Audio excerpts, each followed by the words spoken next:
अगर आप बैंक में नौकरी करते हैं या आपके परिवार के सदस्य बैंक में नौकरी करते हैं, यह वीडियो आपके लिए है।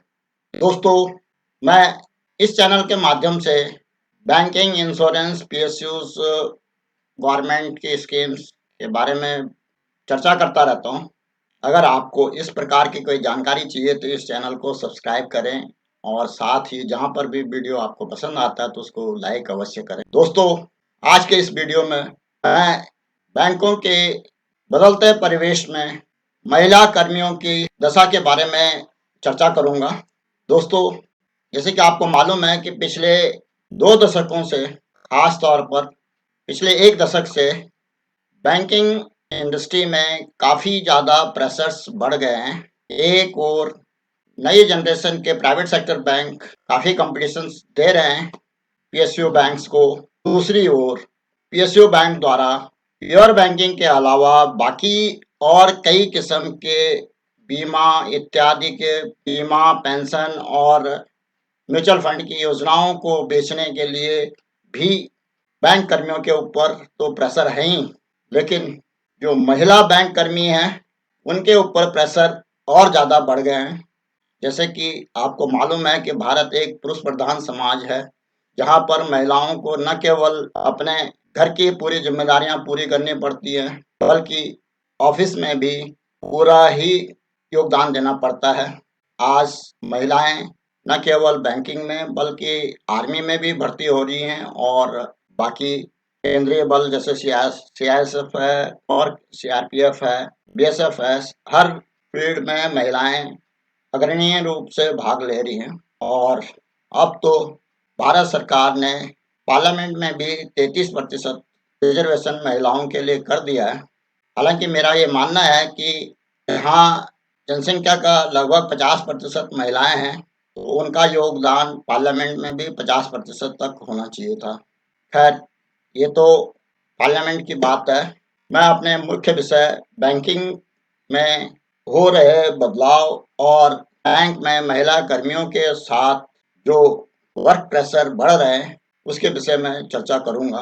मैं उसके कारण भी बताऊंगा, साथ ही यह भी बताऊंगा कि उनको कैसे कम किया जा सकता है। दोस्तों, पिछले 1 दशक से महिलाएं बैंकों में काफ़ी ज़्यादा संख्या में भर्ती हो रही हैं। लगभग 50 से 60% महिलाएं बैंक में ऑफिसर बनती हैं और साथ ही जो क्लरिकल की अपॉइंटमेंट होती हैं उसमें भी उनका परसेंटेज ज़्यादा होता है पुरुषों के मुकाबले। और जैसे-जैसे महिलाओं की संख्या बैंकों में बढ़ती जा रही है, वैसे-वैसे महिला कर्मियों के साथ बैंक मैनेजमेंट की संवेदनशीलता घटती जा रही है। उसका एक कारण ये भी हो सकता है कि महिलाओं की संख्या ज़्यादा होने के कारण मैनेजमेंट को अपने काम लेने के लिए उन्हें ट्रांसफ़र भी करना पड़ेगा, उन्हें चैलेंजिंग जॉब पे भी लगाना पड़ेगा, मार्केटिंग भी करवानी पड़ेगी, सब काम है। लेकिन कुछ ऐसी परिस्थितियाँ पिछले 1 दशक में तैयार हो गई जिससे कि महिलाओं को बैंकिंग सेक्टर में नौकरी करना काफ़ी मुश्किल हो गया। यद्यपि बैंकों में महिलाओं के लिए छुट्टियाँ, खास तौर पे सैबैटिकल लीव को का प्रावधान भी कर दिया गया है, लेकिन बैंक के जो कार्यप्रणाली होती है उसके नेचर को देखते हुए उनको उतने आसानी से वो छुट्टियां नहीं मिल पाती जितने कि बाकी डिपार्टमेंट्स में मिलती हैं। पिछले कुछ समय से ये देखा गया है कि बैंक में बैंकिंग के अलावा थर्ड पार्टी प्रोडक्ट्स और कई दूसरे काम लादे जा रहे हैं या सरकारी योजनाओं के क्रियान्वयन के लिए प्रेशर बनते जा रहे हैं, जिसकी वजह से महिलाओं के ऊपर काफ़ी ज़्यादा भार आ जाता है। एक ओर उनको घर की ज़िम्मेदारी देखनी पड़ती है, दूसरी ओर बैंक के प्रेशर्स को झेलना पड़ता है। हाल ही में एक लखनऊ के जूनियर मैनेजमेंट की ऑफिसर द्वारा आत्महत्या कर दी गई है। उसका आत्महत्या करने का मुख्य कारण था कि वो अपने 1 साल की बच्ची की देख-रेख नहीं कर पा रही थी।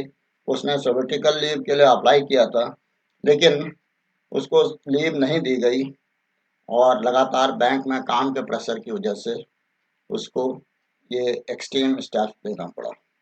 जैसे कि मैंने पहले ही बताया है कि भारत एक पुरुष प्रधान समाज है, जहाँ पर महिलाओं को न केवल घर की जिम्मेदारी लेनी पड़ती है, बल्कि उनके ऊपर घर में ही दूसरी जिम्मेदारी बच्चों की परवरिश भी होती है, जिसमें पुरुष अब थोड़ा बहुत योगदान देना शुरू कर रहे हैं, लेकिन फिर भी पुरुषों का योगदान उतना नहीं होता जितना उनको ज़रूरत पड़ती है घर पे सामंजस्य बनाने के लिए। दूसरी ओर बैंक में भी बढ़ती हुई ज़िम्मेदारी की वजह से उनको वर्क लाइफ बैलेंस बनाना बड़ा मुश्किल हो जाता है। घर की ज़िम्मेदारी और बैंक की ज़िम्मेदारी दोनों का सामंजस्य बनाना बड़ा कठिन हो जाता है कई बार, जिसकी वजह से उन्हें कई शारीरिक और मानसिक बीमारियां भी लग जाती हैं। दोस्तों, मैं उन कारणों पर चर्चा करूंगा जिसकी वजह से बैंकों में अब माहौल काफ़ी बदल गया है और महिलाओं के ऊपर प्रेशर बढ़ गए हैं। हालांकि सभी बैंक कर्मियों के ऊपर प्रेशर बढ़े हैं, लेकिन पुरुष बैंक कर्मियों को एक थोड़ा-सा सांत्वना होती है कि वो घर के फ्रंट पे उनको उतना प्रेशर नहीं होता, तो वो ऑफिस में जाकर के अपना काम कर सकते हैं। हालांकि पुरुषों के ऊपर भी काफ़ी ज़्यादा प्रेशर्स बढ़ रहे हैं, जिसका मैं 4-5 मुख्य कारण गिनवाना चाहूँगा। पहला तो कारण है कि बैंकों द्वारा न केवल प्योर बैंकिंग जिसमें कि डिपॉजिट और एडवांसेस किए जाते थे, वो काम किया जाता है, बल्कि अब बैंकों में इंश्योरेंस कंपनी का प्रोडक्ट बेचना होता है, म्यूचुअल फंड का प्रोडक्ट बेचना होता है और सरकारी योजनाओं का क्रियान्वयन करना होता है। इन सभी को नॉर्मल बैंकिंग के ऊपर करना ही पड़ता है। अब ये कर्मचारी या ऑफिसर पर निर्भर करता है कि वो किस हिसाब से इन सभी योजनाओं को क्रियान्वित करता है और अपना बैंक के वर्क लाइफ का बैलेंस बना सकता है। लेकिन ज़्यादातर जितने भी इंश्योरेंस कंपनी हैं, म्यूचुअल फंड हैं, तो उसमें मल्टीनेशनल की भागीदारी होने की वजह से और मल्टीनेशनल जितने भी कंपनीज़ के जो शेयर हैं, वो शेयर होल्डर को प्रॉफिट पहुंचाने के लिए बैंकों के ऊपर काफ़ी बड़ा दबाव बनाते हैं और साथ ही बैंक के कर्मियों को जो कि खास तौर पर जो ब्रांच लेवल पे हैं या जो फ्रंट लाइन पे काम करने वाले वर्कर हैं या ऑफिसर हैं, उनके ऊपर अत्यधिक दबाव डाल करके कई बार तो मिस सेलिंग भी की जा रही है। कई बार जो इंश्योरेंस के प्रोडक्ट हैं या म्यूचुअल फंड के प्रोडक्ट हैं, वो ऐसे लोगों को बेचे जाते हैं जिनको कि उनकी ज़रूरत नहीं होती। कई बार उनको इतना ज़्यादा प्रीमियम देना पड़ता है कि शायद वो इंश्योरेंस ना भी कराते तो उनका काम चल जाता।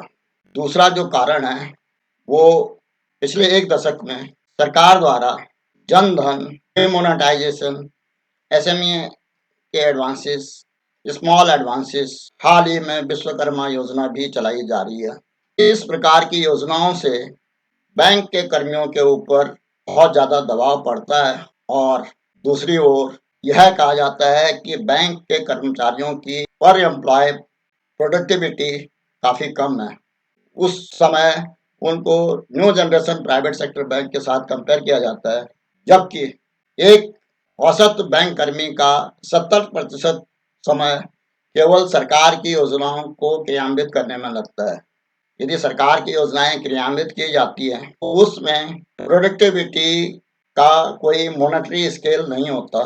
क्या भारत सरकार के या राज्य सरकारों के एम्प्लॉइज़ के प्रोडक्टिविटी का कोई स्केल है? अगर आप सरकारी काम को बैंकों द्वारा करवाएँगे, तो वहाँ पे प्राइवेट सेक्टर के जो बैंक केवल अपने बैंक के प्रॉफिट का काम करते हैं, जो एम्प्लॉइज़ सिर्फ़ अपने बैंक द्वारा चलाई जा रही स्कीम को ही चलाते हैं, ना कि गवर्नमेंट की स्कीम्स को। अगर उनको चलानी भी होती है गवर्नमेंट की स्कीम, तो वो एक लिमिटेड मात्रा में थोड़ा-सा फॉर्मेलिटी के लिए कर देते हैं पूरा, ताकि उनका स्कोर कोई ज़ीरो ना हो। तो ये जो मैनेजमेंट का प्रेशर है कि पर एम्प्लॉयी प्रोडक्टिविटी कम होती है, उसकी वजह से भी महिलाओं को बैंकिंग सेक्टर में नौकरी करना दूभर हो गया है और कई बार तो उन्हें या तो लंबी छुट्टी जाना पड़ता है या हमेशा के लिए रिज़ाइन करके बैंकिंग सेक्टर से निकलना पड़ता है। ख़ास तौर पे मैंने ये नोटिस किया है कि पिछले 10 सालों में महिला बैंक कर्मियों के द्वारा बैंक को छोड़ने की संख्या काफ़ी ज़्यादा बढ़ गई है और वो घर में रहना बेहतर समझते हैं बजाय कि बैंक के प्रेशर को झेलने के। दोस्तों, तीसरा मुख्य कारण है कि बैंकिंग इंडस्ट्री में थर्ड पार्टी प्रोडक्ट बेचने के लिए बैंक की टॉप मैनेजमेंट काफ़ी हद तक अपना प्रेशर बिल्डअप करती है। उनको जो थर्ड पार्टी कंपनीज हैं, वो कमीशन बेसिस पे काम करवाती हैं और टॉप मैनेजमेंट के जितने भी लोग हैं, वो अपने कमीशन का हिस्सा ज़्यादा से ज़्यादा बढ़ पाए, उसके लिए हमेशा जो फ्रंट लाइन के वर्कर हैं या ऑफिसर हैं, उनके ऊपर प्रेशर बिल्डअप, और उसके लिए वो लंबी-लंबी मीटिंग, लंबी-लंबी वेबिनार, लंबे-लंबे समय तक ऑफिसेस में या लंबे समय तक मीटिंग करते रहते हैं। ऐसा भी देखा गया है कि एक जनरल मैनेजर लेवल के टॉप मैनेजमेंट के अधिकारी द्वारा एक बार अहमदाबाद में रात की 1 बजे तक बैंक के ऑफिसर्स की मीटिंग ली गई, जिसमें कई महिलाएं भी थी। उनमें से एक महिला ऐसी थी जो कि प्रेग्नेंट थी और लंबे अरसे तक 7-8 घंटे मीटिंग में बैठने के कारण उसको दूसरे दिन अबॉर्शन झेलना पड़ा और उसको न केवल शारीरिक पीड़ा से गुजरना पड़ा, बल्कि मानसिक प्रताड़नाएं भी झेलनी पड़ी होंगी। इस प्रकार का जो कल्चर है बैंकिंग इंडस्ट्री में, वो लगातार बढ़ता जा रहा है। ज़्यादातर जो टॉप मैनेजमेंट के लोग हैं, वो लंबी मीटिंग 10-11 बजे रात तक मीटिंग करने का कल्चर जो उन्होंने तैयार कर दिया है, उसमें वो अपनी सेखियाँ हाँकते हैं और स्टाफ के ऊपर प्रेशर बिल्डअप करते रहते हैं। वो केवल केवल अपने कमीशन और मल्टीनेशनल के प्रेशर के हिसाब से उनको प्रॉफिट पहुंचाने के लिए ये मीटिंग्स की जाती हैं। दोस्तों, इन लंबी मीटिंग के कारण न केवल स्टाफ के ऊपर प्रेशर है, बल्कि मिस सेलिंग होने की वजह से ग्राहकों को भी बहुत ज़्यादा नुकसान झेलना पड़ता है। कई बार बहुत बड़े-बड़े बैंक, जो कि भारत में नंबर 1 या नंबर 2 बैंक हैं, उनको उनके ऊपर विश्वास करके ग्राहक किसी भी पॉलिसी को और किसी भी स्कीम को ज्वाइन कर लेते हैं और बाद में पता चलता है कि उस स्कीम में उनको नुकसान हो गया या उनको ये लगता है कि वो स्कीम उनके लिए थी नहीं। तो इस प्रकार के जो मिस सेलिंग का होता है, तो उसमें महिलाएं भावुक होती हैं। वो मन से ही नहीं चाहती कि ये इस टाइप के मिस सेलिंग के प्रोडक्ट बेचे जाएं, लेकिन उनको प्रेशराइज किया जाता है, जिसकी वजह से उनको काफ़ी मानसिक प्रताड़ना झेलनी पड़ती है और ये भी एक कारण बन जाता है कि वो बैंक से रिजाइन कर लेते हैं। दोस्तों, चौथा मुख्य कारण है कि न केवल बैंक के निम्न स्तर के कर्मचारी या अधिकारियों के ऊपर प्रेशर रहते हैं, बल्कि जो बैंक की जो टॉप मैनेजमेंट में या बोर्ड में महिलाएं ऑफिसर होती हैं या टॉप मैनेजमेंट का पार्ट होती हैं, उनको भी कहीं न कहीं पर लंबी मीटिंग का और कई बार पॉलिटिकल प्रेशर्स का सामना करना पड़ता है, जिसकी वजह से उन्हें अपने करियर में कई किस्म की दिक्कतें आती हैं। महिलाओं के साथ एक और दिक्कत ऐसी आती है, उनके ऊपर अपने फैमिली के प्रेशर्स होते हैं, जिसमें कि एक ज्वलंत उदाहरण आईसीआई बैंक के पूर्व सीएमडी चंदा कोचर का है, जिनके ऊपर उनके पति का इतना ज़्यादा प्रेशर था कि उनको गलत लोन करने पड़े और उन लोन को करने की वजह से उन्हें अब सजा भुगतनी पड़ रही। जो प्राइवेट सेक्टर का एक नंबर 1 बैंक कहलाता था कभी, उसके जो सीएमडी हैं, उनको हवालात की सजा दी जा रही है। तो उसका कारण न केवल उनके उनके ऊपर पॉलिटिकल प्रेशर, बल्कि जो घर के भी प्रेशर होते हैं। तो कई बार महिलाएं जो बैंक कर्मी हैं, उनके ऊपर घर के मेंबर्स का या रिश्तेदारों का भी प्रेशर होता है कि वो कई बार उनको गलत काम करने के लिए मजबूर कर लेते हैं। दोस्तों, एक अंतिम बड़ा कारण है कि आज के जो टेलीकॉम के इंडस्ट्रीज का प्रचार और प्रसार होने की वजह से मोबाइल बैंकों द्वारा सभी बैंक कर्मियों को दे दिए गए हैं। उनको मोबाइल के बिल रियम्बर्स करने की भी सुविधा है। लेकिन इस मोबाइल का या ईमेल का इतना ज़्यादा दुरुपयोग किया जा रहा है कि बैंक के कर्मचारियों की ज़िंदगी मुश्किल हो गई और ख़ास तौर पर महिला कर्मियों की, क्योंकि महिलाएं थोड़ा-सा भावुक होती हैं, संवेदनशील होती हैं। उनको जो भी मैसेज उनके मोबाइल पे आता है टॉप मैनेजमेंट की तरफ से किसी प्रोडक्ट को बेचने के लिए, किसी लॉगिन डे के लिए, किसी के लिए, तो वो एकदम से सीरियस हो जाती हैं और जिसकी वजह से उनको काफ़ी मुश्किलें झेलनी पड़ती हैं। और कई बार तो ऐसा हो जाता है कि उनको रात को नींद नहीं आती और जब भी रात में उठते हैं तो वो सिर्फ मोबाइल देख कर के मैसेज देखते रहते हैं।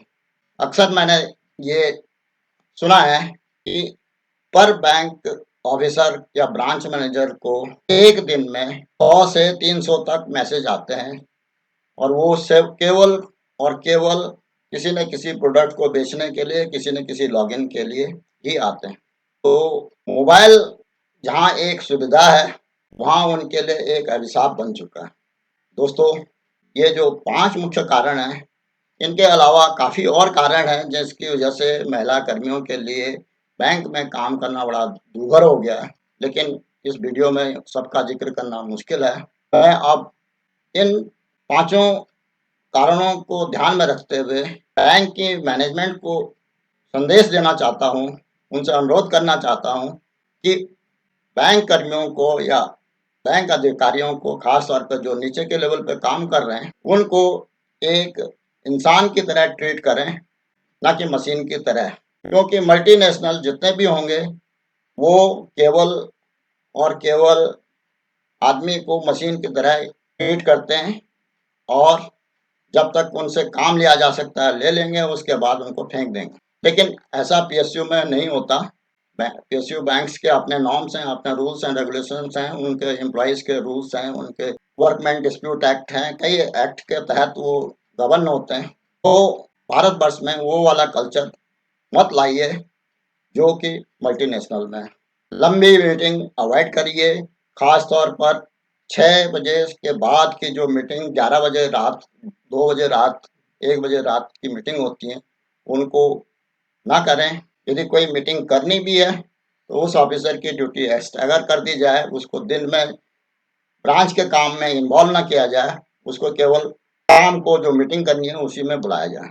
तीसरा, जो थर्ड पार्टी प्रोडक्ट बेचने के लिए जो प्रेशर बिल्डअप किए जा रहे हैं, उसको कम करिए। एक नॉर्मल बैंकिंग में जो प्रोडक्ट बिक सकते हैं उनको बेचें और साथ ही कस्टमर के साथ धोखा मत करें।